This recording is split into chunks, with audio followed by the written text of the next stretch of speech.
વાલા વૈષ્ણવો, જય શ્રી કૃષ્ણ. આપ સર્વે વૈષ્ણવોનું મન આતુરી ચેનલમાં હાર્દિક સ્વાગત છે. આજે આપણે સત્સંગ કરીશું આપણી વાલી ગૌ માતા વિશે. ગૈયા લગે મોહે પ્યારી. શા માટે ગાય વાલી લાગે છે? કારણ કે આ એ જ ગૌ માતા છે કે જે હાલ પણ એવી ને એવી જ કૃપા વરસાવી રહ્યા છે. આજથી 5,500 વર્ષ પહેલા પણ આ ગૌ માતા કૃપા વરસાવી રહ્યા હતા અને અત્યારે પણ વરસાવી જ રહ્યા છે. તો ચાલો આપણે ગૌ મહિમા ગાઈએ. શાસ્ત્રોમાં પણ ગૌ મહિમાનું ખૂબ સુંદર વર્ણન કરવામાં આવ્યું છે. આપણે ગૌ સેવાના ચમત્કાર, સત્ય ઘટનાઓનો પણ ભાવ દર્શન કરીશું. આવતીકાલે બોળ ચોથ છે, એટલે ગૌ પૂજનનો હિન્દુ સનાતન ધર્મમાં ખૂબ જ મહાત્મ્ય છે. એટલે આપણે એક હિન્દુ તરીકે પણ ગૌ સેવાનું ખૂબ મહાત્મ્ય છે. એટલે આજે આપણે ગૌ મહિમા જોઈશું. સૌપ્રથમ નિત્યલીલા પૂજ્યપાદ ગોસ્વામી 108 શ્રી કિશોરચંદ્રજી મહારાજ શ્રીના યુગલ ચરણારવિંદમાં કોટી કોટી દંડવત પ્રણામ. કેમ કે એમને લખેલું પુસ્તક सर्वहितकारिणी गौ माता हमारे आराध्य भगवान श्री कृष्ण को अति प्रिय सर्वहितकारिणी गौ माता ए पुस्तक છે. તેમાંથી આપણે થોડુંક જોઈશું.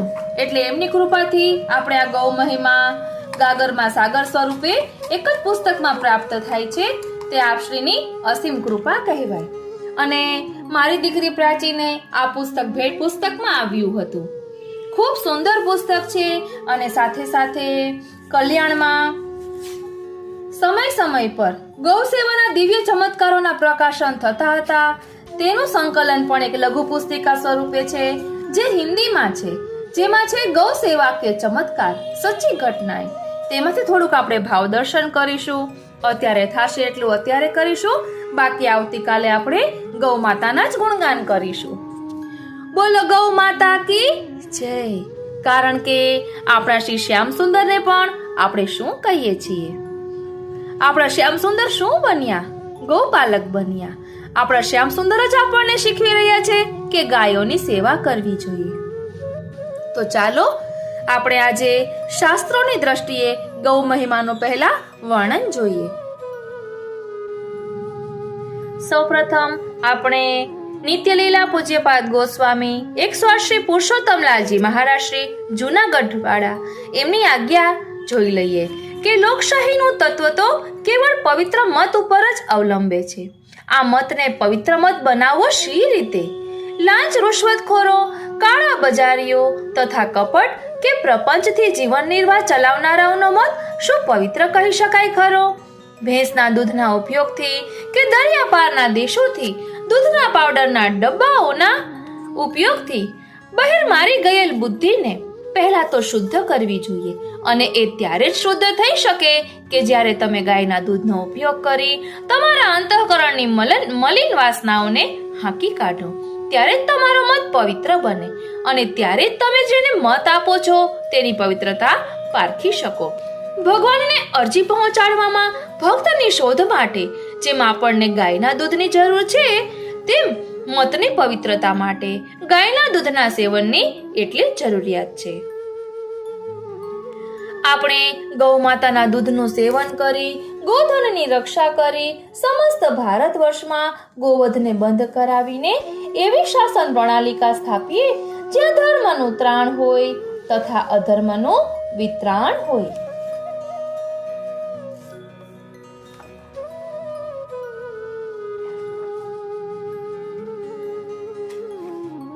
હવે આપણે સૌપ્રથમ શાસ્ત્રો મેં ગૌ મહિમા તે જોઈશું. પછી પુષ્ટિ માર્ગમાં ગૌ મહિમા શું છે તે પણ આપણે જોઈશું.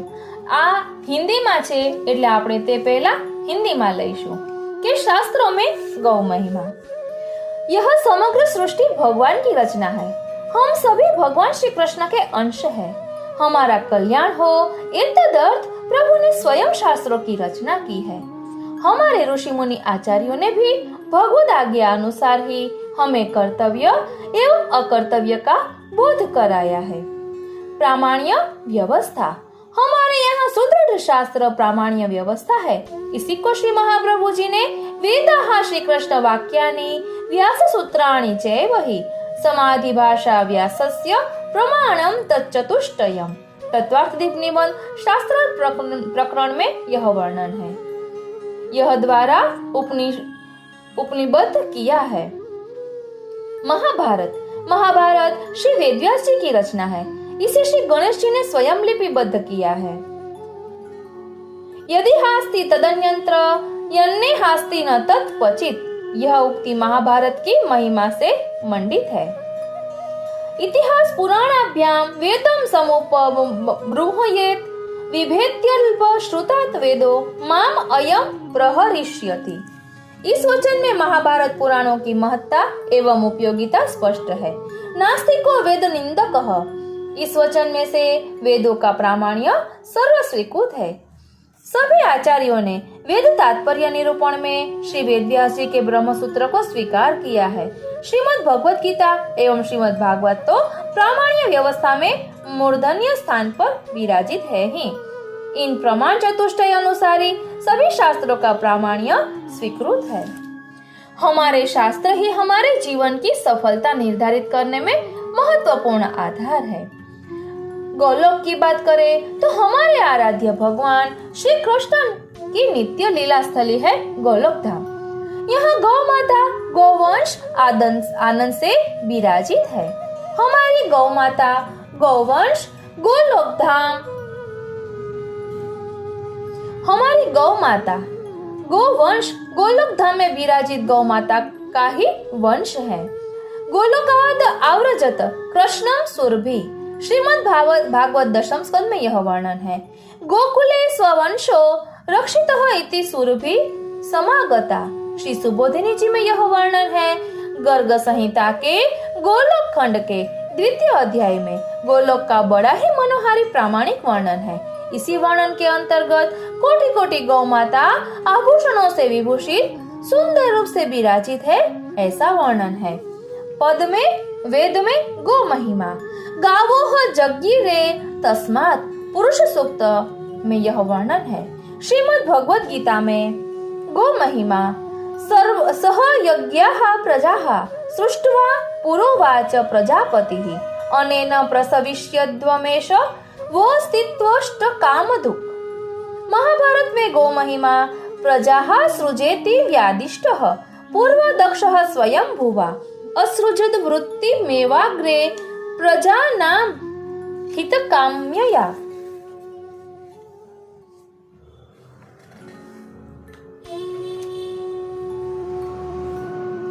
यथा यस्मृतमाश्रित्य वर्तयन्ति दिवोकसः तथा वृत्तिं समाश्रित्य वर्तयन्ति प्रजा विभो।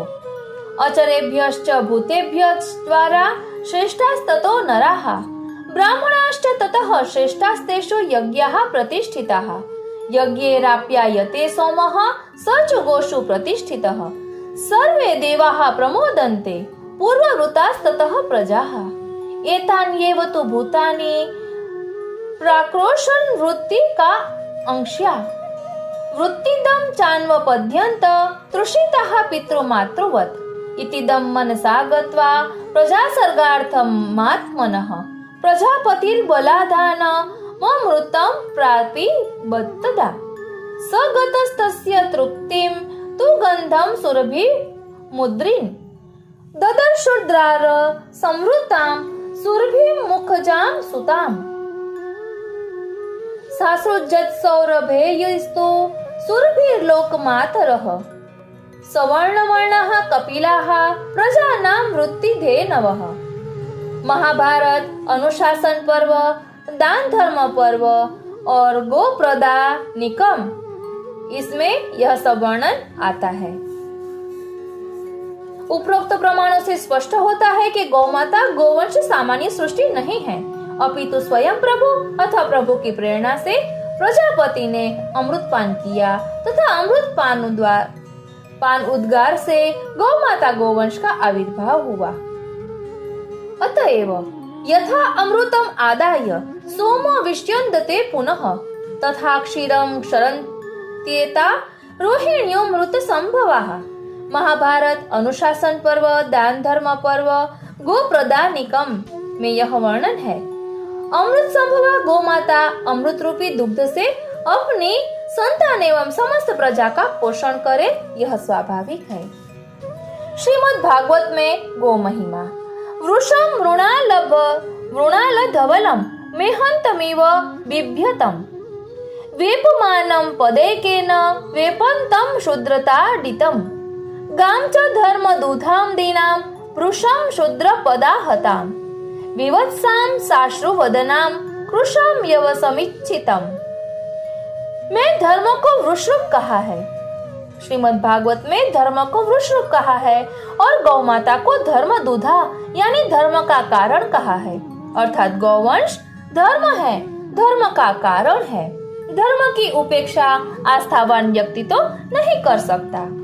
समुद्र मंथन मनमुथस्त रसा सिंधुम हवीर्धानी ततो भवत तामग्निहोत्री मृषयो जगृहुर् ब्रह्मवादिनः यज्ञस्य देवयानस्य मेध्याय हविषे नृप। श्रीमद् भागवत स्कंध 8। हमारी संस्कृति में अग्नि में द्रुत की आहुति का बड़ा महत्व है। ये तदर्थ हवीरधानी गौ माता समुद्र मंथन से प्रादुर्भूत हुई और उसे ब्रह्मवादी ऋषियों ने प्राप्त किया। श्री रमा यानी लक्ष्मी जी का प्रादुर्भाव। श्री लक्ष्मी जी के अभिषेक के लिए गौ माता द्वारा पंचगव्य को उपस्थित करना, यह वर्णन भी श्रीमद् भागवत में आता है। संकट निवारण के लिए गौ माता की प्रभु को पुकार। जो भगवान के हृदय की बात जानते हैं उन्हें सुज्ञात है कि भगवान और की सुने या ना सुने। श्रीनाथ जी गौ माता की पुकार वो अवश्य सुनते ही हैं। श्रीनाथ जी भूमिका अधिदेविक तो गौ माता ही है। भूमिका अधिदेविक रूप तो गौ माता ही है। भूमि गौ होकर ब्रह्मा जी के पास आई।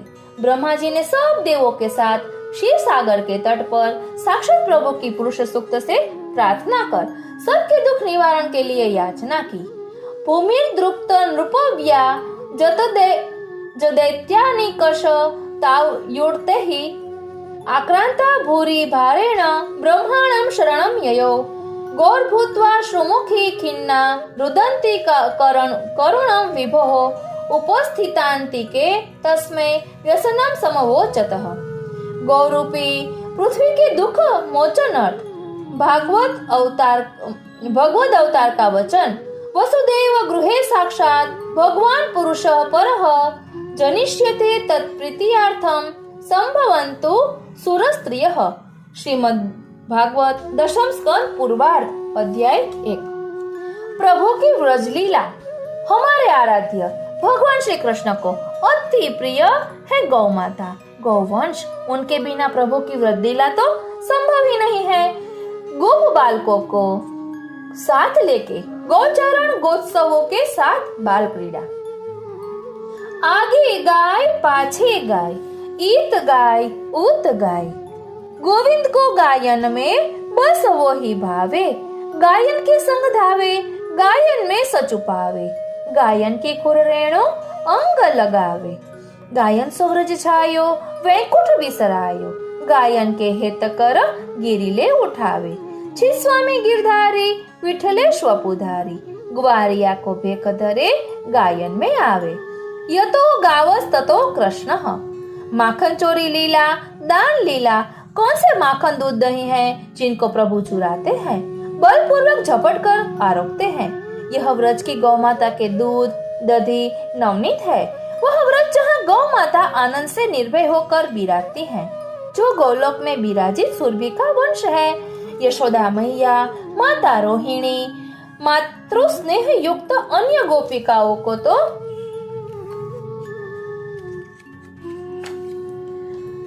गोमय, गौमूत्र एवं गोरस से प्रभु की रक्षा करे बिना चैन कहा है। गौमूत्रेण स्नापयित्वा पुनर्गोरजसार्भकम् रक्षां चक्रुः सशकृता द्वादशांगेषु नामभिः। એટલા ભાગવતજીમાં વર્ણન આવે છે કે જ્યારે કદાચ તો પૂતનાનું છે કાં તો શકટ ભંજન લીલા, ટૂંકમાં એ બાળ લીલાઓમાં ગોપીજનો પ્રભુની રક્ષા માટે ગાયનું પૂંછડું ઠાકોરજીના ઉપર ફેરવે છે અને એક એક અંગ પર ગૌ માતાની રજ લગાવીને દરેક અંગમાં રક્ષા કરો એવી રીતે ભગવાનના અલગ અલગ નામ બોલીને એવું વર્ણન ભાગવતજીમાં આવે છે। हमारे आराध्य गौरक्षा व्रती हैं, अतएव श्री गोवर्धन धर है। तस्मात् मच्छरणम गोष्ठम मन्नाथम मत परिग्रहम गोपाये स्व आत्मयोगेन स्वयं मे व्रत आहितः इत्युक्त्वेकेन हस्तेन कृत्वा गोवर्धनाचलम दधार लीलया कृष्णः छत्राकमिव बालकः। हमारे प्रभु श्री द्वारका लीला में नित्य गोदान का संकल्प करते हैं। कुत्रचित द्विज मुख्येभ्यो ददतम गाहा स्वलंकृताः। बेट द्वारका में विराजित हमारे प्रभु को जहाँ गौ माता गौवंश आनंद से विराजित है, ऐसे व्रज का विस्मरण शक्य नहीं। मने मारू गोकुल याद बहु आवे। भगवान ने स्वयं अपने पूजा स्थानों में गौ माता को स्थान दिया है।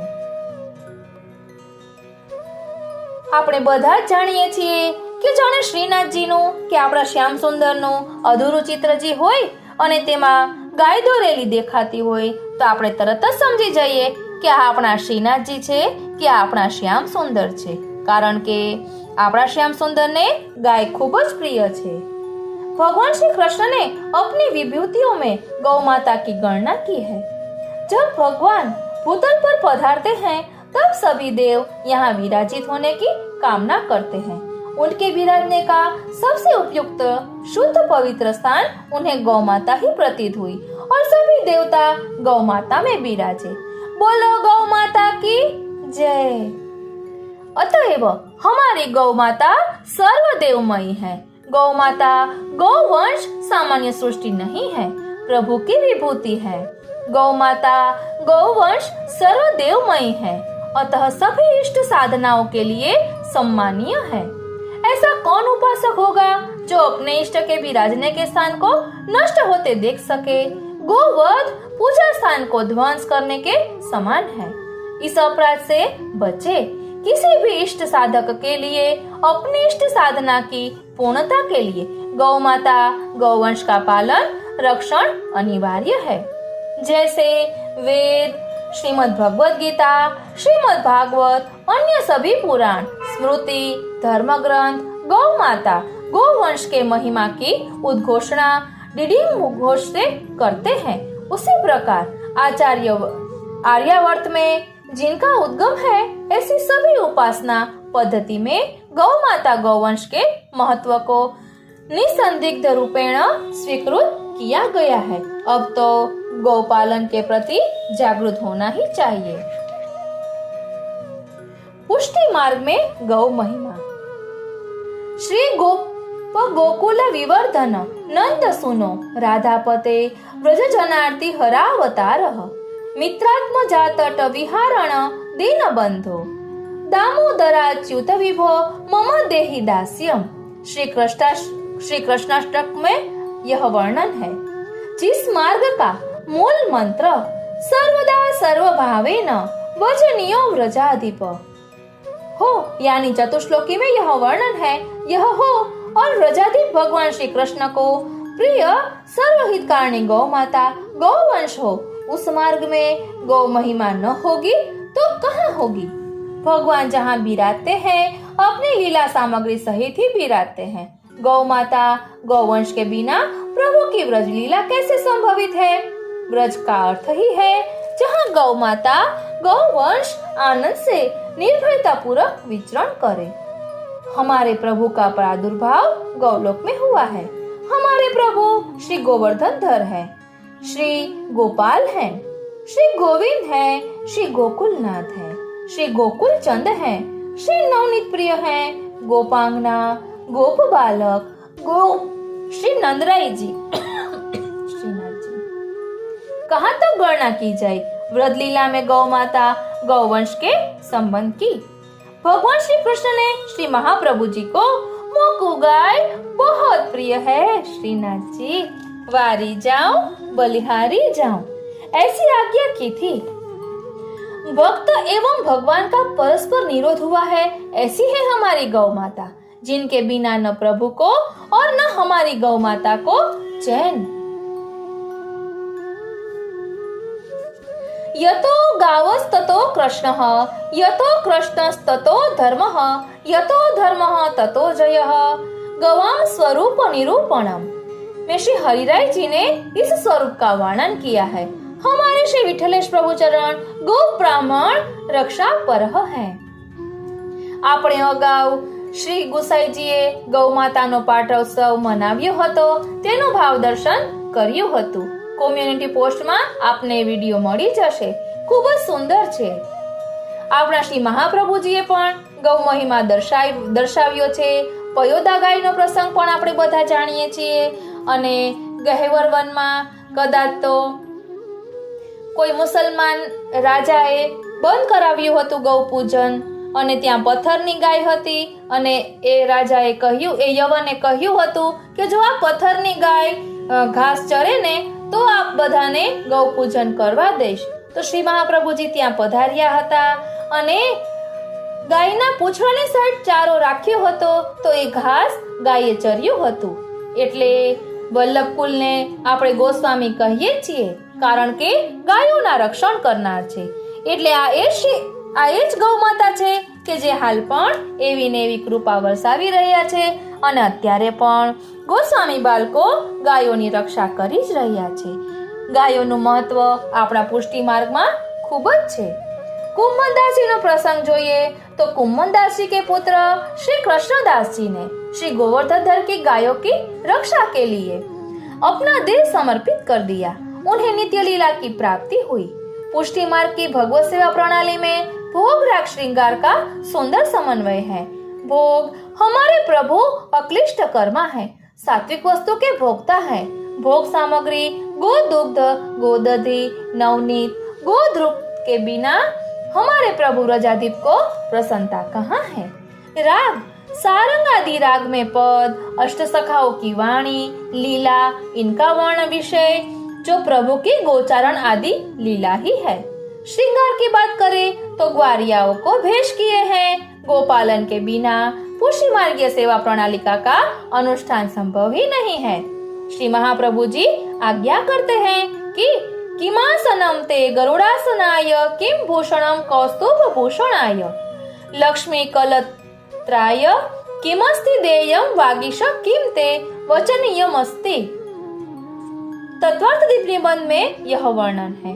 प्रभु पूर्ण काम है, आप्त काम है, उन्हें किसी भी पदार्थ की अपेक्षा नहीं है, फिर भी पत्रम पुष्पम फलम तोयम यो में भक्त्या प्रयच्छति तदहम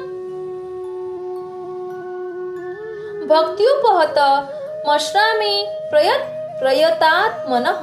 श्रीमद् भगवद गीता में यह वर्णन है। हमारे प्रभु स्नेह पूर्वक निवेदित का स्वीकार करते हैं। स्नेह की पराकाष्ठा तो ब्रज भक्तों की है, हमारे श्री आचार्य श्री महाप्रभु जी की है। हम ऐसा स्नेह कोई साधन से प्राप्त नहीं कर सकते। ऐसा स्नेह युक्त समर्पण तो श्री महाप्रभु जी की कहानी से ही संभव है। अतएव हमारे मार्ग में श्री महाप्रभु जी की कहानी अनिवार्य है, तभी प्रभु द्वारा पदार्थ का विनियोग स्वीकार्य होता है। एतदर्थ सात्विकः भगवत भक्तः, यह श्री महाप्रभु जी की आज्ञा अनुसंधेय है। सात्विकता का अर्थ तो सर्वज्ञात ही है। जिसमें परिणामतः भी हिंसा का संबंध हो, वह पदार्थ सात्विक कैसे हो सकता है। सात्विक पदार्थ तो गौवंश के पूर्णतः पालन करके प्राप्त पदार्थों में ही है। प्रभु के आगे ढेर लगाकर श्री महाप्रभु जी की कहानी है कह देने से श्री महाप्रभु जी की कहानी सिद्ध नहीं हो जाती है। श्री महाप्रभु जी की वाणी में जिन्हें निष्ठा है, वे प्रबुद्ध व्यक्ति इस पर गंभीरता से विचारे, हमारे वैष्णवी जीवन को व्यर्थ न जाने दे। भगवत सेवा रूपी हमारे वैष्णवी जीवन की सार्थकता आधे अधूरे मन से नहीं, अपितु शास्त्रम अवगत्य मनोवाग्देहे कृष्णः सेव्यः। सात्विकः भगवत भक्तः, इन आज्ञा को तात्पर्य पूर्वक समझकर निष्ठा पूर्वक अनुसरण में ही है। भगवत सेवा के अंग रूप में भक्तों ने गौ सेवा की, उसी प्रकार हम भी गौ पालन कर ભગવત સેવા કો સર્વાંગ પૂર્ણ બનાવે. સેવાયામ વા કથાયામ વા યસ્યાર ભક્તિર દ્રઢા ભવેત યાવત જીવમ તસ્ય નાશો ન ક્વાપીતિ મતિર્મમ. भक्तिवर्धिनी में यह वर्णन है. अन्याश्रय तामस आदि भक्ति विरोधी पदार्थों के त्याग पूर्वक अनन्य आश्रित होकर भगवत सेवा एवं भगवत कथा परायणता उत्तमोत्तम जीवन प्रणाली है. जिनसे भगवत सेवा विवशतया शक्य न हो वे भी सात्विक जीवन व्यतीत कर प्रभु का दृढ़ आश्रय कर भगवत कथा परायण हो तो भी उनका प्रभु के प्रति बीज भाव रूप से स्थापित सूक्ष्म स्नेह प्रेम आसक्ति एवं व्यसन के रूप में परिणत हो सकता है. ऐसी अवस्था में भी जीवन की सात्विकता अनिवार्य है और सात्विकता का पालन गौपालन के बिना शक्य नहीं है. अतः हमें अपने वैष्णवी जीवन की सार्थकता के लिए गौ सेवा के लिए दृढ़ प्रतिज्ञ होना ही पड़ेगा. श्री व्रजाधिप श्री गोपाल પ્રસન્નોસ્તુ. અત્યારે પણ એવા વૈષ્ણવો આપણે જોઈએ છીએ કે જેમની ઘરે ગાય છે અને એ ગાયનું દૂધ તેઓ ઠાકોરજીને ધરાવે છે. હમણાં થોડાક દિવસ પહેલા જ અધિક મહિનામાં અમારા એક ગ્રુપમાં છે એ વૈષ્ણવે ગાય પધરાવી કે પ્રભુને ગાય ખૂબ જ પ્રિય છે અને મારા માસી ને એ લોકોએ પણ 3-4 ગાય રાખી છે. એટલે અત્યારે પણ વૈષ્ણવો ગાય રાખે છે અને આપણે યદુનાથજીના વચનામૃતમાં પણ સાંભળીએ છીએ કે યુરોપના વૈષ્ણવોએ પણ ગાય રાખેલી છે એવું વર્ણન તેમાં આવ્યું હતું. એટલે અત્યારે પણ ગૌ માતા એવી ને એવી જ કૃપા વરસાવી રહ્યા છે. સત્ય પ્રસંગો હવે આપણે આવતા પાઠમાં જોઈશું અને આવતીકાલે આપણે ગૌ માતાના જ ગુણગાન કરીશું. આજનો આ સત્સંગ શ્રીનાથજી, શ્રી યમુનાજી અને શ્રી મહાપ્રભુજીના ચરણારવિંદમાં સમર્પિત કરું છું અને શ્રી શ્યામસુંદરના ચરણારવિંદમાં એ જ વિનંતી ધરું છું કે જેવી રીતે આપે ગૌપાલન કર્યું એવી રીતે અમે પણ ગાયોની રક્ષા કરી શકીએ. વાલા વૈષ્ણવો, આપણે બીજું ન કરી શકીએ, કાંઈ ન કરી શકીએ તો કાંઈ નહીં, પણ આપણી આજુબાજુમાં જે ગાયો હોય તેનું તો ધ્યાન રાખી શકાય. જબલામાં એઠવાડ ક્યારેક દેવો નહીં. એઠવાડ ગાયને દેવાથી ખૂબ જ પાપ લાગે છે, આપણે બધા જ જાણીએ છીએ. અને હથેળીમાં ગોળ લઈને ગાયને ખવડાવવાથી ગાય આપણી હથેળી ચાટે તો તે ખૂબ જ લાભકારી છે એવું શાસ્ત્રોમાં વર્ણન આવે છે. એટલે આપણે ગાયને બીજું કાંઈ ન કરીએ તો મારીએ નહીં, તો તે પણ ગાયની સેવા છે. કોઈ બીજું મારતું હોય તો તેને અટકાવીએ. ગાયને એઠવાડ કે એવું ન ખવડાવીએ. આપણે વૈષ્ણવો દરરોજ ગૌગરાસ કાઢતા જ હોય છે તો ગાયનો મહિમા આપણે જાણીએ છીએ તો તે આચરણમાં લઈએ. આજનો આ સત્સંગ શ્રીનાથજી, શ્રી યમુનાજી અને શ્રી મહાપ્રભુજીના ચરણારવિંદમાં સમર્પિત કરું છું. જય શ્રી કૃષ્ણ.